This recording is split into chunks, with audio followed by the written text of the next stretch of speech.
मित्रांनो, स्वामी सांगतात, माणसाने एकदम सुखाने आयुष्य जगावं. काल आपल्याबरोबर काय घडलं याचा विचार करण्यापेक्षा उद्या आपल्याला काय घडवायचं आहे याचा विचार करावा. कारण आपण फक्त गेलेले दिवस मोजण्यासाठी नाही, तर उरलेले दिवस आनंदाने घालवायला जन्माला आलोय.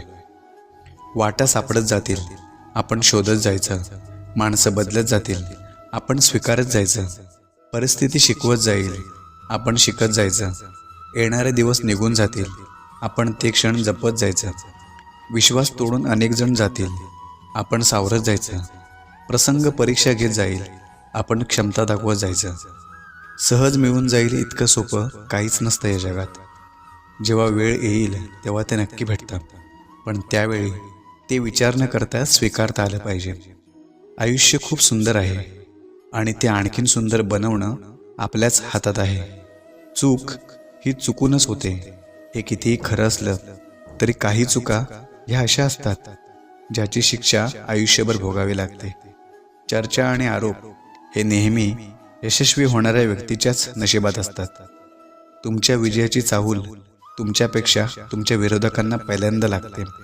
त्यामुळे जग काय म्हणतं यापेक्षा आपलं अंतर्मन काय म्हणतं हे महत्त्वाचं. क्षमा ही एकच गोष्ट अशी या जगात आहे जी पापांचं रूपांतर पुण्यामध्ये करू शकते. क्षमा केल्याने भूतकाळ तोच राहतो, पण भविष्यकाळ मात्र सोनेरी बनवतो. अडचणी आयुष्यात नव्हे तर मनात असतात.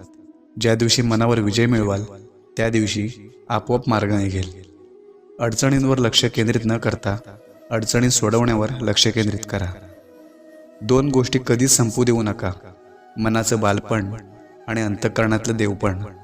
हे संपलं की माणूसच संपला.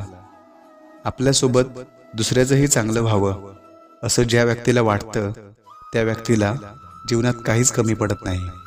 कानावर आलेल्या गोष्टींपेक्षा डोळ्यांनी बघितलेल्या गोष्टींवर जास्त विश्वास ठेवा, कारण तुम्ही तुमच्या जवळची व्यक्ती गमावून बसाल.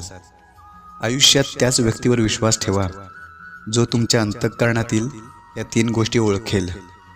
आपल्या हसण्यामागील दुःख, रागवण्यामागील प्रेम आणि शांत राहण्यामागील कारण. यशस्वी होण्याचा एकच उत्तम पर्याय आहे, तो म्हणजे दुसऱ्याचं भलं झालेलं पाहण्याची ताकद आपल्या मनात असली पाहिजे.